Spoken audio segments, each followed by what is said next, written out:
প্রযুক্তি বিশ্বে বড় পরিবর্তন আনতে কোনো সময় নষ্ট করেননি মার্কিন প্রেসিডেন্ট ডোনাল্ড ট্রাম্প। আনুষ্ঠানিকভাবে ক্ষমতা গ্রহণের পর তার প্রথম এক পদক্ষেপ ছিল সামাজিক যোগাযোগ মাধ্যম ও কৃত্রিম বুদ্ধিমত্তা বিষয়ক নির্বাহী আদেশে সই। সেই সঙ্গে থাকছে ব্যক্তিগত ডেস্কের জন্য সুপার কম্পিউটার, যেমনটা দেখা গেছে লাস ভেগাসে কনজিউমার ইলেকট্রনিক্স শো অনুষ্ঠানে। বাড়িতে এত শক্তিশালী প্রযুক্তি আসলে কি আমাদের দরকার? আয়োজনে আরও থাকছে এআই নির্মিত লেখা শনাক্ত করাটা স্কুল, কলেজ, বিশ্ববিদ্যালয়ের জন্য কেন এত কঠিন, আর এই বিষয়গুলো সাড়া ফেলেছে গোটা প্রযুক্তি বিশ্বে। কি অসাধারণ এক ছবি! বিশ্বের সবচেয়ে ধনী 3 ব্যক্তি প্রযুক্তি খাতের কিছুটা কম ধনী এক বিলিয়নিয়ারের সঙ্গে যুক্তরাষ্ট্রের প্রেসিডেন্ট ডোনাল্ড ট্রাম্পের অভিষেক অনুষ্ঠানে। বড় বড় প্রযুক্তি প্রতিষ্ঠান এবং মার্কিন সরকারের মধ্যে আরও ঘনিষ্ঠ মৈত্রীর সূচনা হতে পারে এখানেই। ডোনাল্ড ট্রাম্প এরই মধ্যে প্রযুক্তি খাতকে নিয়ন্ত্রণ মুক্ত করার পদক্ষেপ নিতে শুরু করেছেন, কিন্তু বিশ্বের ব্যবহারকারীদের জন্য এর মানে কি দাঁড়ায়? চলুন দেখে নেওয়া যাক। বিশ্বের জন্য মার্কিন প্রযুক্তি। আপনি হয়তো ভাবছেন, মার্কিন প্রযুক্তি খাতে ধরা বাঁধা কমলে তাতে আমার কি আসে যায়? আসলে Apple, Amazon, Google, Microsoft, Tesla, Meta ছাড়াও ওপেন এআই বা উবার আমাদের জীবনকে বদলে দিচ্ছে, আমরা যেখানেই বসবাস করি না কেন। যদিও এদের জাতীয় ও স্থানীয় আইন মানতে হয়, তারা প্রায় সময় অনিচ্ছা নিয়েই সব মেনে চলে। তার উপর স্থানীয় আইন শর্তাবলী পূরণের জন্য তারা নিজ নিজ প্রযুক্তিতে খুব সামান্যই পরিবর্তন আনে। তবে ভেতরে ভেতরে এর পুরোটাই যুক্তরাষ্ট্রে নির্মিত প্রযুক্তি। এই প্রযুক্তি কিভাবে গড়ে তোলা হবে সে সম্পর্কিত নিয়মনীতি যখন পাল্টে যায়, আমাদের সবার উপরই তা প্রভাব ফেলে। আপাতত 3টি প্রধান ক্ষেত্রে এর প্রভাব পড়েছে। ক্রিপ্টোকে নিয়ন্ত্রণ মুক্ত করা। ডোনাল্ড ট্রাম্প ক্ষমতা গ্রহণের আগেই নিজস্ব ক্রিপ্টোকারেন্সি চালু করেছেন। এটা হলো তথাকথিত মিম মুদ্রা, বাস্তবে যার ব্যবহারিক কোনো মূল্য নেই, কিন্তু বিনিয়োগের মাধ্যম হিসেবে সম্ভাবনাময়। এর কিছুদিন পরই তার স্ত্রী মেলানিয়া একই কাজ করেন। প্রেসিডেন্টের দিক থেকে এই পদক্ষেপ নির্লজ্জ রকমের স্বার্থের সংঘাত, এমনটা বলেছেন কেউ কেউ। প্রেসিডেন্ট পদে দায়িত্বের প্রথম দিকে তিনি ক্রিপ্টো বাজারকে নিয়ন্ত্রণ মুক্ত করতে একটি ক্রিপ্টোকারেন্সি কর্মী দল তৈরির নির্দেশ দেন। ক্রিপ্টোকারেন্সিকে মার্কিন নিয়ন্ত্রণ মুক্ত করাটা বিশ্বে এর গ্রহণযোগ্যতায় উল্লেখযোগ্য প্রভাব ফেলতে পারে।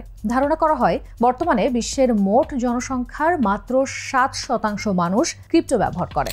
ক্রিপ্টোর সুবিধা। ক্রিপ্টোকারেন্সির বিকেন্দ্রীকরণের ফলে ব্যবহারকারীরা ব্যাংকের ওপর নির্ভরশীলতা থেকে মুক্তি পায়, আরও দ্রুত লেনদেন করা সম্ভব হয়। ক্রিপ্টোর অসুবিধা। সমালোচকদের যুক্তি, এটি সব ধরনের অপরাধ ও দুর্নীতিকে সহজ করে। ডার্কনেটে লেনদেনের সবচেয়ে পছন্দের মাধ্যম হলো ক্রিপ্টো। বিশেষ করে ছোট বিনিয়োগকারীদের জন্য বড় এক ঝুঁকি হলো ক্রিপ্টোর অতি অস্থিতিশীলতা, যার কারণে মুহূর্তের মধ্যে নিজের সব অর্থ হারানোর ভয় থাকে। ট্রাম্পের কর্মসূচিতে আরও আছে সামাজিক মাধ্যমকে নিয়ন্ত্রণ মুক্ত করা। প্রেসিডেন্ট হিসেবে তার প্রথম কাজগুলোর একটি ছিল এক নির্বাহী আদেশে সই করা। ট্রাম্পের মতে যার উদ্দেশ্য বাকস্বাধীনতা পুনরুদ্ধার করা এবং সেন্সরশিপের অবসান ঘটানো। সামাজিক মাধ্যমের জন্য এর পরিণতি হবে ব্যাপক। এক্স, ইনস্টাগ্রাম, থ্রেডস, ফেসবুক সহ নানা প্ল্যাটফর্মে আরও বিদ্বেষমূলক বক্তব্য এবং বিভ্রান্তিকর তথ্য ছড়িয়ে পড়া। এক্সের সিইও ইলন মাস্কের তো এই আদেশের একনিষ্ঠ ভক্ত হওয়ার কথা। তিনি একজন স্বঘোষিত বাক স্বাধীনতাবাদী। বহুদিন আগে এক্সে কন্টেন্ট নিয়ন্ত্রণ ন্যূনতম পর্যায়ে নামিয়ে এনেছেন, আর এখন মনে হচ্ছেন তিনি আর একা নন। ট্রাম্পের অভিষেকের কয়েকদিন আগেই মার্ক জাকারবার্গ মেটার নতুন কমিউনিটি গাইডলাইন ঘোষণা করেন। সমকাম বিদ্বেষ বা বর্ণবিদ্বেষ আর নিয়ম লঙ্ঘনের কাতারে পড়বে না। সেই সঙ্গে বাইরে থেকে ফ্যাক্ট চেকিং একেবারে বাতিল করা হয়েছে।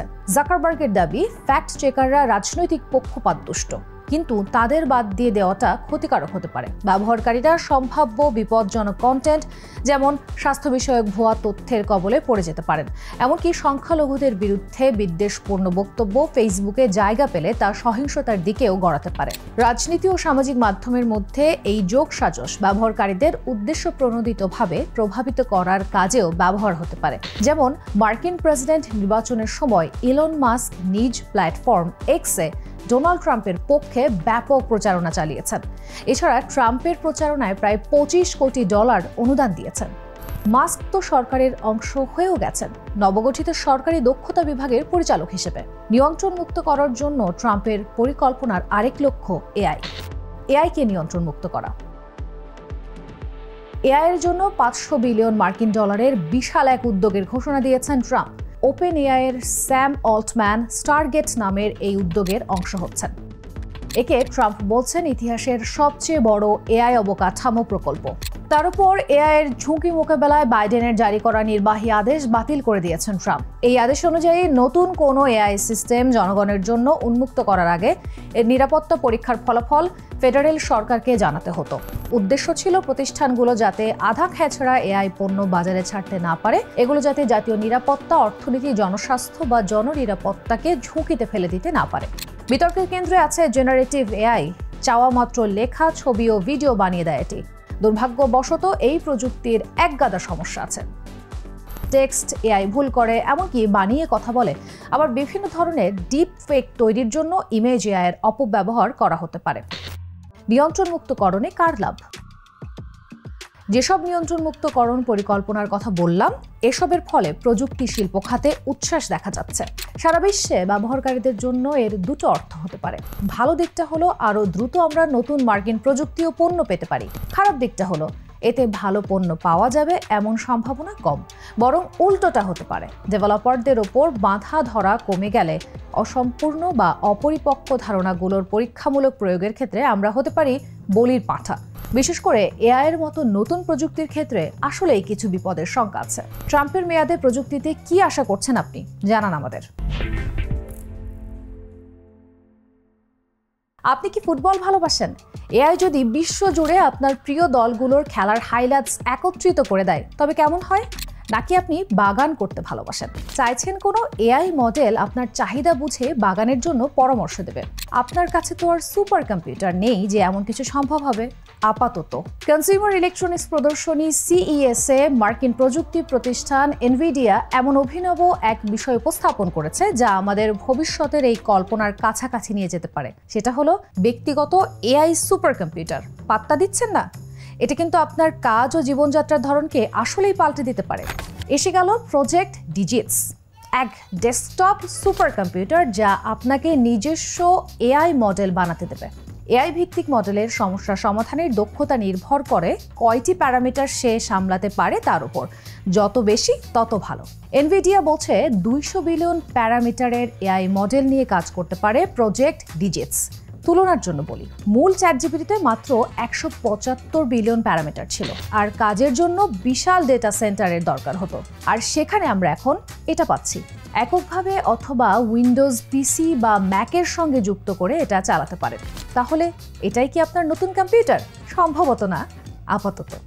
এর দাম শুরু হয় $3000 মার্কিন বা প্রায় 2900 ইউরো থেকে, যা এখনও অনেকের নাগালের বাইরে। নিজস্ব ডিভাইসে এআই মডেল তৈরি করা কেন এত গুরুত্বপূর্ণ? এর কিছু কারণ দেখায় আপনাদের, যার ফলে বদলে যেতে পারে পরিস্থিতি। চাহিদা ভিত্তিক এআই টুল। আপনার বিভিন্ন কাজ যেমন সময়সূচি তৈরি, তথ্য বিশ্লেষণ, এমনকি কন্টেন্ট তৈরি করে দেওয়ার জন্য নিজস্ব এআই মডেল তৈরি করতে পারেন। নিজস্ব এআই মডেলের সম্ভাবনা সীমাহীন। মূলধারার প্রতিষ্ঠানগুলো নিজস্ব সম্পদ দিয়েই এখন কি করছে সেটাই শুধু দেখুন না। 2024 সালে মাইক্রোসফটের এআই প্রধান বলেন তারা এমন এআই নিয়ে পরীক্ষা চালাচ্ছেন যা কেনাকাটা পর্যন্ত করে দিতে পারে। আর মার্কিন প্রতিষ্ঠান অ্যানথ্রোপিক এক এআই মডেল দেখিয়েছে যা কম্পিউটারের কর্তৃত্ব নিয়ে মাউস নাড়ানো বা টাইপ করার মতো কাজ করতে পারবে।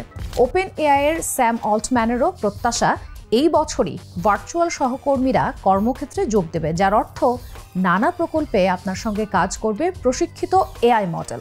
পরামর্শক প্রতিষ্ঠান ম্যাকিনজি পূর্বাভাস দিয়েছে 2030 সালের মধ্যে 30% পর্যন্ত কর্মঘণ্টাকে স্বয়ংক্রিয় করে আনতে পারবে এআই। তথ্যের গোপনীয়তা। সুবিধা। এআই স্থানীয় পর্যায়ে রাখার সুবিধা হলো আপনার তথ্য গোপন থাকবে। যদি আপনার নিজস্ব এআই চিকিৎসকের অ্যাপয়েন্টমেন্ট ঠিক করে, আপনি কি চান প্রযুক্তি প্রতিষ্ঠানগুলো আপনার স্বাস্থ্যগত বিষয়াদি জেনে যাক? সম্ভবত না। ক্লাউডের বদলে নিজস্ব ডিভাইসে তথ্য জমা রাখতে পারলে তথ্য ফাঁসের ঝুঁকি কমে যায়। প্রযুক্তিতে আস্থা বাড়ানোর পাশাপাশি এটি EU এর করা তথ্য সুরক্ষা আইনের মতো নীতিমালা মানতে সহায়তা করে। ব্যয় ও জ্বালানি সাশ্রয়। ক্লাউড এআই ব্যয়বহুল। অবকাঠামো সাবস্ক্রিপশনের জন্য খরচের পাল্লা দ্রুতই বড় অঙ্কে পৌঁছে যায়। বিশাল ডেটা সেন্টারের চেয়ে ব্যক্তিগত এআই ডিভাইস অনেক বেশি সাশ্রয়ী, কারণ ডেটা সেন্টার চালাতে প্রচুর জ্বালানি খরচ হয়। এমনকি এআই সার্ভার সচল রাখতে গুগল পরমাণু চুল্লির কথাও ভাবছে, কিন্তু এনভিডিয়ার প্রজেক্ট ডিজিটস অন্য যে কোনো কম্পিউটারের মতোই সাধারণ কোনো আউটলেটে শুধু প্লাগ ইন করুন। তবে আসলেই কি আমাদের প্রতিটি ডেস্কে সুপার কম্পিউটার দরকার? হয়তো না। চ্যাটজিপিটি ও অন্যান্য টুল এরই মধ্যে অনেক কাজ করে ফেলেছে, কিন্তু এআই এর প্রভাব বাড়তেই থাকবে। নতুন প্রযুক্তিতে আপনার উৎসাহ বা সন্দেহ যাই থাকুক, আমি মনে করি এতে নজর রাখা যেতেই পারে। চকচকে স্পোর্টস কারে open AI CEO Sam Altman. এই টিকটক অনেক ইতিবাচক সাড়া পেয়েছে শিক্ষার্থীদের মাঝে, যারা ওপেন এআই এর চ্যাট জিপিটি ব্যবহার করে। এদিকে বিশ্বব্যাপী স্কুল, কলেজ, বিশ্ববিদ্যালয়গুলো সতর্ক বার্তা দিচ্ছে, বলছে আমরা এআই প্রতারণার সংকটে পড়ে গেছি। এআই কি শিক্ষাক্ষেত্রে উন্নতির কোনো উপায়, নাকি এটি আমাদের বুদ্ধিহীন বানাচ্ছে? আর এআই নির্মিত লেখা ধরাটা স্কুল, বিশ্ববিদ্যালয়ের জন্য কেন এত কঠিন? চলুন বিস্তারিত জানা যাক। এআই চ্যাটবট ভালো ও খারাপ। এআই চ্যাটবটগুলো যদিও ভুল করে, তবুও শিক্ষার্থীদের জন্য বেশ কাজে আসতে পারে এগুলো। যেমন পড়াশোনার সহায়ক হিসেবে এরা জটিল বিষয়গুলোকে সহজ ধারণায় ভেঙে উপস্থাপন করতে পারে। এরা সারসংক্ষেপ করতে পারে, উদাহরণ দিতে এবং প্রশ্নের জবাব দিতে পারে। লিখতেও সহায়তা করতে পারে বটগুলো। মাথা খাটানো, রূপরেখা তৈরি, এমনকি খসড়া লেখা পড়ে প্রতিক্রিয়া জানতে পারে। বিশ্বে অনেক শিক্ষার্থী নিয়মিত এআই টুলস ব্যবহার করে। ভারতে 44% স্নাতক শিক্ষার্থী জানিয়েছেন বিশ্ববিদ্যালয়ের কাজে তারা এআই ব্যবহার করেছেন। আরও মজার বিষয় হলো দেশটির 60% শিক্ষকও এআই ব্যবহার করছেন, পাঠদানের পরিকল্পনা তৈরি থেকে শুরু করে শিক্ষার্থী ব্যবস্থাপনা পর্যন্ত সবকিছুতে। তাহলে এত মানুষ যদি এআই ব্যবহার করে, এখানে সমস্যাটা কি? এআই ও শিক্ষা জটিল ধাঁধা। এআই এর সহায়তা নেওয়া আর প্রতারণার জন্য এর অপব্যবহারের মধ্যে সূক্ষ্ম পার্থক্য আছে। যদি আপনার আস্ত এক কাজ এআই এর হাতে ছেড়ে দেন, তবে আপনার জ্ঞানের পরিসীমা কতটুকু তার ভুল উপস্থাপন হতে পারে। আর এআই যেহেতু বিদ্যমান উৎসগুলোই ব্যবহার করে, আপনি হয়তো অন্য কারো ধারণাকে নিজের বলে চালিয়ে দিচ্ছেন, তাদেরকে কৃতিত্ব না দিয়েই। তা সত্ত্বেও আপনার লেখা বেশিরভাগ মানুষের চোখেই নতুন ও অনন্য বলে মনে হবে। বিশ্ববিদ্যালয়গুলোর জন্য এক বিরাট সমস্যা। তাদের একটি বড় দায়িত্ব আছে। চিকিৎসক ও আইনজীবীদের আমরা বিশ্বাস করি, কারণ এসব প্রতিষ্ঠান তাদেরকে যোগ্যতার সনদ দিয়েছে। মানুষ যদি ডিগ্রি অর্জনের জন্য প্রতারণার আশ্রয় নেয়, তবে তারা অন্যদের জন্য বিপজ্জনক হয়ে উঠতে পারে, কারণ তাদের জানাশোনায় ফাঁক রয়ে যাচ্ছে। এআই নির্মিত কাজ ধরতে বিশ্ববিদ্যালয়গুলো সফটওয়্যার ব্যবহার করছে না কেন? এআই নির্মিত লেখা শনাক্ত কেন এত কঠিন? প্রথমত, এআই মডেলগুলো দিন দিন আরও উন্নত ও পরিশীলিত হয়ে উঠছে, এতই দ্রুত যে শনাক্তকরণের সরঞ্জামগুলো তাল মেলাতে পারছে না। তাছাড়া বর্তমান এআই নির্মিত লেখা শনাক্তকারী টুলগুলো খুব একটা নির্ভুল নয়। এআই নির্মিত কাজ না ধরে বা মানুষের কাজকে এআই নির্মিত হিসেবে চিহ্নিত করে এরা ভুল সিদ্ধান্ত দিতে পারে। ইংরেজি ভাষায় কম দক্ষ মানুষের এমন প্রতারণার দায়ে শনাক্ত হওয়ার ঝুঁকি বেশি থাকে, কারণ তার সরল ব্যাকরণকে এআই এর ভাষা বলে মনে হতে পারে। আরও যা আছে, ইংরেজি ছাড়া অন্য ভাষায় এআই শনাক্তকারী বা ডিটেক্টর ব্যবহার করা কঠিন হতে পারে। যেমন আরবি বা হিন্দির স্বতন্ত্র অলংকৃত অভিব্যক্তি এবং শব্দবিন্যাসের নিয়ম আছে। যেহেতু অনেক এআই মডেল ইংরেজি বা স্প্যানিশ ভাষায় প্রশিক্ষিত, তাই অন্য ভাষার ক্ষেত্রে টেক্সট ডিটেক্টরগুলো এমন সূক্ষ্মতা বুঝতে বা শনাক্ত করতে সক্ষম নাও হতে পারে। আরেকটু যদি বলি, অনেক ছাত্রই জানেন যে ডিটেক্টরগুলোকে সহজেই এড়ানো যায়। লেখায় সহজ কিছু পরিবর্তন, যেমন কিছুটা ঘুরিয়ে লেখা বা ব্যাকরণগত ভুল ঢুকিয়ে দিলে ডিটেকশন টুলগুলোকে বোকা বানানো যায়। এ কথা কিন্তু আমার কাছ থেকে শোনেননি। এই সব কিছুর কারণে অনেক বিশ্ববিদ্যালয় কর্তৃপক্ষ এআই ডিটেক্টর ব্যবহার করা থেকে আপাতত সরে আসছে। তাহলে এ বিষয়ে আমাদের কি করা উচিত? আপনার পড়াশোনায় এআই ব্যবহারের সুবিধা ও অসুবিধা নিয়ে ভাবুন। কোন সেবাগুলো ব্যবহার করা ঠিক? অনেক বিশ্ববিদ্যালয় এরই মধ্যে এআই ইতিবাচক নীতি তৈরি করছে। যুক্তরাজ্যে কেমব্রিজ বিশ্ববিদ্যালয়ে নতুন বিষয়ে সংক্ষিপ্ত ধারণা পেতে প্রশিক্ষক হিসেবে অথবা সময় ব্যবস্থাপনার সহায়তা পেতে এআই ব্যবহার করা যাবে। কিছু বিশেষজ্ঞ এমনভাবে পরীক্ষা নেওয়ার কথা বলছেন যাতে কেউ এআই ব্যবহার করে প্রতারণা করতে না পারে।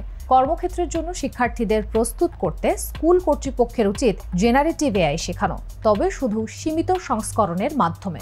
তারপর এটা আমাদের উপরে নির্ভর করে। সৎ হন। কোন কোন ক্ষেত্রে আপনি এআই ব্যবহার করেছেন যা সম্ভবত উচিত হয়নি বলে আপনার মনে হয়, সে বিষয়টি সম্পর্কে আমাদেরকে কমেন্টে জানান। আজ এ পর্যন্তই, দেখা হবে আগামীতে।